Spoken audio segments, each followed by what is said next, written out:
professor Vitor Terra e hoje a gente vai falar sobre classificação dos verbos, tá? Mas antes de nós começarmos a nossa videoaula, se inscreva no nosso canal e deixe seu like. Bem, pessoal, no último vídeo sobre verbos nós demos uma introdução, nós falamos sobre as formas dos verbos, né? Os elementos que compõem radical, tema, vogal temática, desinência modo temporal, desinência número pessoal e terminamos falando de a questão da forma risotônica e arrisotônica, né? Nós terminamos aí. Agora a gente vai falar um pouquinho sobre como a gente classifica esses verbos, tá bom? Então, vamos começar aqui. Os verbos regulares são aqueles que não apresentam alteração no radical. Então, na hora de você classificar, vamos pensar o seguinte: verbo regular não tem alteração no radical. E como é que eu sei que o verbo é regular ou irregular? Pega o verbo e conjuga no presente do indicativo, basta o presente do indicativo e o pretérito perfeito do indicativo. Se você conjugar nesses dois tempos e você olhar e observar que não teve alteração, opa, esse verbo é regular, tá? Ó, canto, canta, cante, cante, cante, cante. Cantar é um verbo regular. Então peguei, conjuguei, né, e vi que não teve alteração radical. Logo, eu tenho um verbo regular, tá bom? O verbo irregular é o oposto. O verbo irregular é aquele verbo que vai ter alteração radical. Por exemplo, o verbo fazer. Ó, fazer.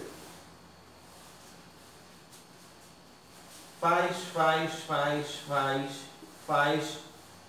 Faço.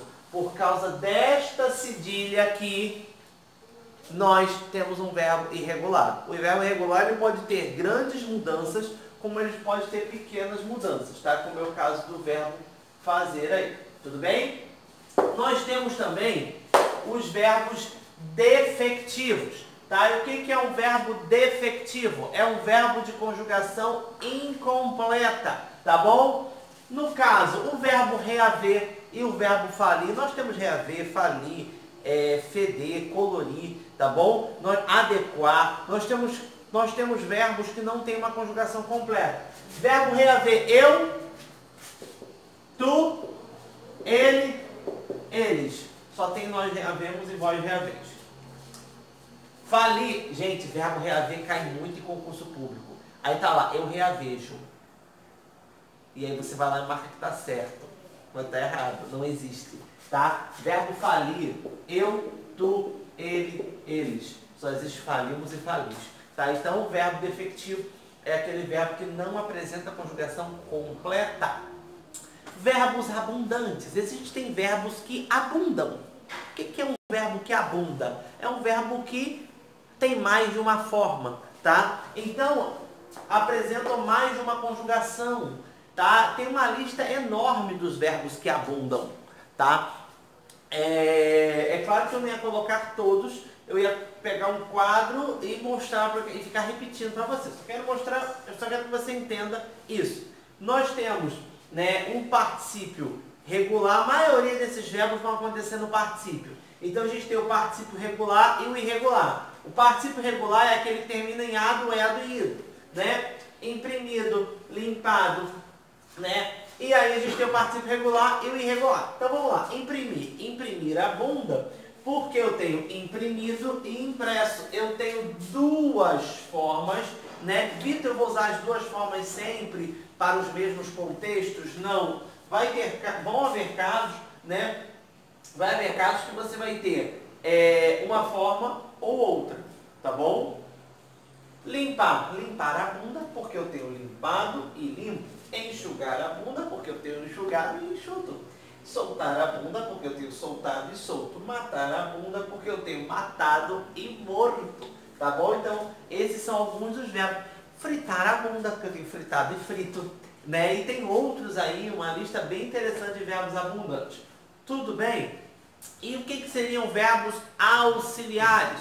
Verbos auxiliares são aqueles verbos que combinam com o verbo principal, tá bom? Que pode estar no infinitivo, no gerúndio ou no particípio, tá? E quais são esses verbos? Pensa em seta.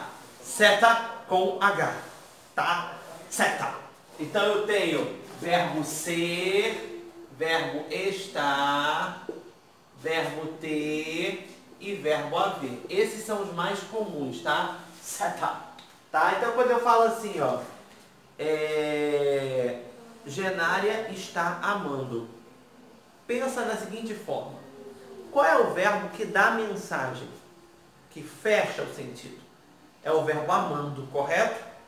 Então esse verbo é chamado de verbo principal. O estar, ele só está fazendo uma ponte, então ele é chamado de verbo auxiliar. Ele está ali para fazer uma ponte, tá? Nós também temos os verbos pronominais, tá? Os verbos pronominais são verbos que aparecem acompanhados dos pronomes oblíquos, tá? Da mesma pessoa do sujeito. Falou-se em mudanças. Então, se eu tiver um verbo, né, relacionado, né, com um pronome oblíquo, eu tenho aí um verbo pronominal. Nós fecharmos a classificação dos verbos, nós ainda temos os verbos anômalos. E o que são verbos anômalos? São verbos que apresentam uma profunda alteração no radical, tá bom? Como é o caso dos verbos ir e dos verbos ser, do verbo ir e do verbo ser, tá bom? Ele tem uma profunda alteração radical, ó. Fui, ia, vou, irei e fosse. Observa que, diferente do verbo irregular, que ele vai ter alteração no radical, mas vai ter uma alteração, duas, três, né? Mas ele não vai ter uma alteração tão radical assim, tão diferente, né? O verbo ir, olha como ele se manifesta. O verbo ser, sou, fui, era, fora, serei, fosse e assim sucessivamente. Olha a alteração que eles têm. Então, o verbo anômalo, né? Geralmente eles vão ser concentrados no verbo ir e no verbo ser, tá bom? Geralmente, que concurso público vai cair ir e ser, porque eles são os verbos que têm uma alteração muito maior do que as outras. Beleza? Então, essa foi a nossa aula de classificação dos verbos.